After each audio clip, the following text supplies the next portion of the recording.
Welcome back to the My Moto channel. Today we're going to be having a look at our entry-level sports full face helmets.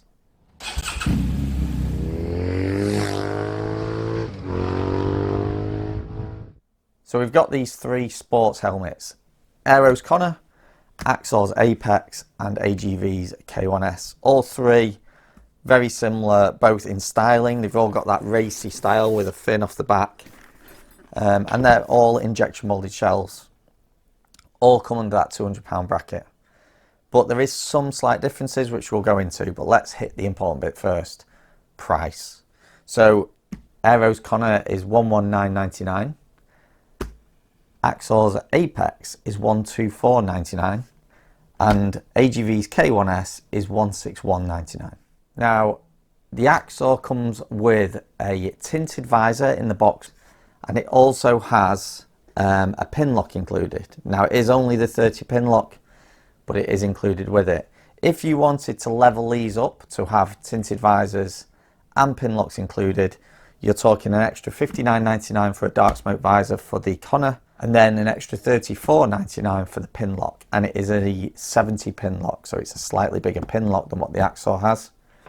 AGV's K1s, it is $69.99 for a dark smoke visor, and then a further $28.99 for the 70 pin lock to go into it. So there is an additional cost if you want to bring these up closer to the spec that we've got with the Axor. Now for weight. Airoh's Connor is 1,450 grams. Axor is 1,600 grams. And then AGV's K1s is 1,500 grams. You'll notice on any helmet it'll have a little plus sign with normally about 50 grams. That allows for slight changes in weight from the smallest to the largest variant, and if you add in any accessories like chin curtains and things that might be included with the helmet. Another similarity between all three helmets, they are all ECE22-06 certified. They've all got the ACU Gold sticker, so they're fine for track days and racing in the UK for club racing. The one difference with this, the Apex has also got the DOT on it as well. Then when we look at some of the slight differences between the helmets. So the Connor is the only one that has a ratchet style chin strap. Both the Axor and the AGV have both got the double D-ring style chin strap. Then on the Axor, if you have a look here, we have got a cable operated internal sun visor, which is a nice touch, especially for that £124.99 price tag, to have an extra visor, pin lock, internal flip down visor. You're getting a lot for your money. Now, where the Axor does lose out to its rivals here, this is a single density EPS liner. Both the Airoh and the AGV have got multi-density EPS liners to help maximise the protection and the absorption of any impact. All three helmets have got great ventilation, so we've got chin vent on the Axor with two top vents. Same on the Connor. The switch for the Connor is actually on the inside, where on the Axor it's on the outside. And all three helmets have got the exhaust vents under the fins at the back. So great ventilation on all. I'd say, if anything, the AGV has got better ventilation. You've got an extra top vent here, and the ribs that run in the EPS through and the exhaust vent looks like it's slightly more optimized than what you get in these two, especially in the Axor. Probably the least ventilation in the Axor, good ventilation in the Connor, and then when we go up to the AGV, we're getting really good ventilation. One place where the Airoh really kind of does well, you've got a good rubber trim all the way around. The finish on it and the fit is extremely premium. All the soft linings are really well made and really well fitted. Okay, so beyond the different visors having different size pin locks, with the 30 pin lock in the Axor and the size 70 pin locks in the Airoh and the AGV, let's have a look at how the visors work, the mechanisms, and how to remove them. So you've got a tab on the side of the AGV here. We've got a wrap-round visor that goes beyond the actual mechanism. So this is good for wind noise. It means that the airflow is coming off the top of the visor and going straight onto the shell, rather than catching around that mechanism causing any extra noise. So if you pull the visor up, you've got a single tab, like a red pull here. Pull that down, it releases the bottom edge of the visor, and we can just pull down a little bit with that visor and it unhooks from the top. So really, really easy visor mechanism. It's been tried and tested.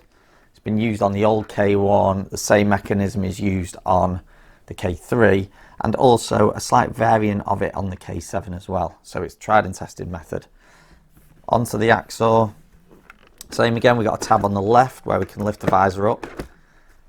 It's a little bit stiffer to lift, but that should probably ease with time. We've got the same kind of system almost. So we've got the red tab to pull down, that red lever. That's going to release the visor, but what we've actually got on this, which the K1 hasn't got, this has got a dual axis system. So as the visor comes down, it pulls back onto the seal. Lift it up, and that same dual axis system is being used for the notches to ratchet that visor down. It's all done by a floating plate on the base plate with springs to pull tension to the visor and bring it backwards. So when we undo this down here, we pull that red tab, release the bottom of the visor, but it's actually hooked at the top there, so you're having to actually release and pull to remove that visor. So if I pull it towards me here, and that unclips.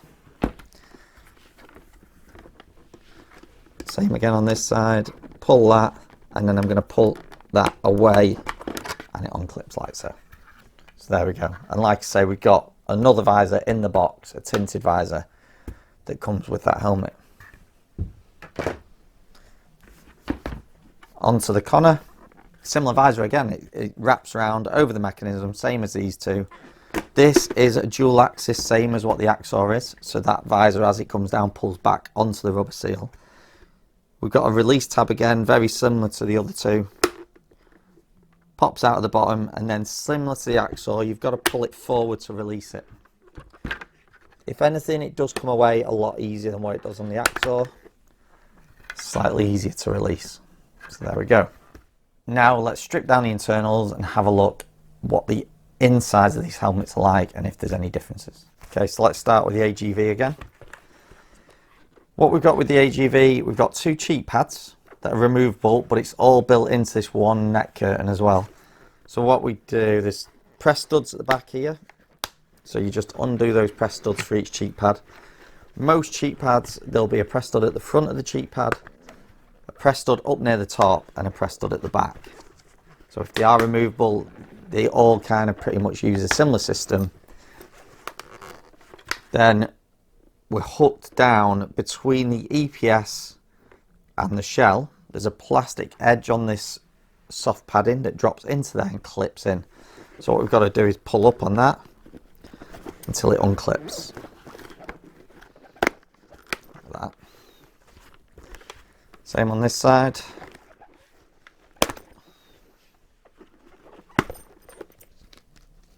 So there you can see, you got your two cheek pads. So you can see that there. These are eyewear ready as well. So there's a soft piece of foam in the top of that cheek pad there. So when you're wearing glasses, it's not pushing as hard on the side of the glasses, which can cause a bit of a headache and pain around the back of your ear. So it's got that softer foam there. You can actually see from the inside at the back that extra piece of foam or that different type of foam. Then you've got the plastic trim that goes in between the EPS and the shell with the little slots for it to clip in there. And like I say, all one piece with that one. Then onto the skull cap. Two press studs at the back. We've got two press studs at the front as well. And a piece of Velcro. So your press studs at the back are here. So you've got one there and one there. You've got this kind of vented foam top, so you can see where the air vents are going to come through and blow that cool air through the skull cap exhaust vent. The way they make these is to basically make ribs in them to allow that airflow through. These are all antibacterial and sweat wicking as well, so they all draw the moisture away and it can't get any kind of bacteria and it can't grow. So that is the skull cap out of the AGV. That little piece of Velcro, that's just to stop when you're putting the helmet on, it stops that skull cap lining rolling slightly and becoming uncomfortable. And then when we look now at the AGV, you can see you've got that black EPS. You can see where the press studs are. You can see the ribs running through it for the airflow. You can see how it's been done in sections, and these sections are different densities. So that top section is extremely soft, firm around the side and firm around on the cheeks as well. And then we've got the actual EPS has got a fabric covering on the front sides here and around the top to make it visually pleasing. Once you've got that lining in, you can't see any of the actual EPS itself. Okay, onto the apex. So similar system again, press studs around the cheek pads. So we'll undo those. Make sure we've got all of them undone. Then slot it again at the front and pull out at the back. So this is a slightly different system for these cheek pads. So we've got the slot at the front, same as what the AGV had. This clips around it like basically like an insert between the EPS and the shell. But on the back here, this is just slotting in. So what it does is it drops in between the EPS and the shell, slides along until it's locked into place, and then that comes down and clips. Quite a nice plush soft lining. But one of the things with the Apex, where we've got 3 shell sizes for the Airoh, we've got 2 shell sizes for the AGV, there is only 1 shell size for the Axor, and they're using the soft lining to make that difference. So you can see this is an S for a small shell or small fit. So if you got this in a double XL, there'll be a lot less of this soft padding. If you go down to an extra small, there's even more.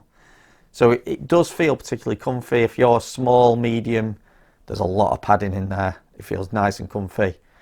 Obviously that fit, the firm fit, should I say, isn't quite as tuned as what it is in some of the others when you've got more shell sizes and EPS sizes. So we'll get that other cheek pad out of this and we'll have a look at the skull cap. That's the other cheek pad. And then skull cap, we've got press studs at the back, 2 press studs. And then at front, we've got like a slotted system. That comes out nice and easy again, all washable, same as the AGV. And you can see where the ventilation runs through. You've got this kind of air net system. So all in all, quite, for the money, you're getting a lot of helmet with this. So this has got 45mm cutouts for any speakers, intercom speakers that you might be running, with a little bit of a slot for your cable. Airoh has got 45mm cutouts for any speakers as well, again with a little bit of a slot for your cable to drop into. And then the AGV has got 40mm cutouts for speakers. Now onto the Airoh. So similar to the Axor in that you've got 2 separate cheek pads. They're not all one like you find with the AGV. AGV are one of the only few that I know of that do that. So 2 separate cheek pads. You can see 3 press studs, front, back, and then 1 at the top. Same on this side. So undo the front, top, and then 1 at the back. And then same as AGV where it's slotting down between the EPS and the outer shell. And you've got 2 locating clips that need to line up for that to go in and clip in place. Now when we look at the back here, the fabric comes right the way around to the trim. And it comes right the way around to the trim up here, which a lot of the time when you see that, with some helmets especially, when it goes right into the rubber like that, you think it is a fixed lining, it's not removable. They've done a really good job Airoh of hiding the fact that this is a removable lining. So you just got to pull on the side, you'll hear there's a click. So you've got 2 press studs, same as we have with the AGV and the Axor. And then you've got to pull up on that back bit and it's slotted up the inside of the shell with 3 more clips. So this is working in a similar way to these. This slides between the EPS and the shell and clips into place. And then at the front, we have to kind of get under the skull cap and pull downwards on that lining that's going into the rubber. So you can see now, what we've got, rather than just a skull cap lining that is up and over in the middle, it also laps around, covers the EPS at the front there. We've got these 4 kind of buckle style clips going in between the EPS and the shell up at the top, and then we've got that extra wrap at the back here covering the EPS again, and then a clip that goes up behind the EPS and the shell at the back. So all in all, I think all 3 helmets, all with that removable lining, they've all done a good job. One thing that Airoh has done as well, so this net that Airoh has on the top is what they call their ASN, and this is to help with rotational dampening, so it allows that lining to just move a little bit on top of the EPS to soften any kind of rotational forces that go through the shell. Whilst I'm building these helmets back up, please take the time to give us a like, subscribe, hit the notification bell to see more of our future content. If you've got any of these 3 helmets, or you're thinking of buying any one of the 3, then please leave it in the comments, let us know what you think. If you would like to support us, then we have got 3 shops, a shop in Leeds, a shop in Manchester, and a shop in Claycross, Derbyshire. So all we ask is that the next time you need some kit, come and see us first. All 3 shops stock Airoh, AGV and Axor, so you'll be able to see some of the helmets from the range in each shop. Thank you for watching. Until next time, ride safe.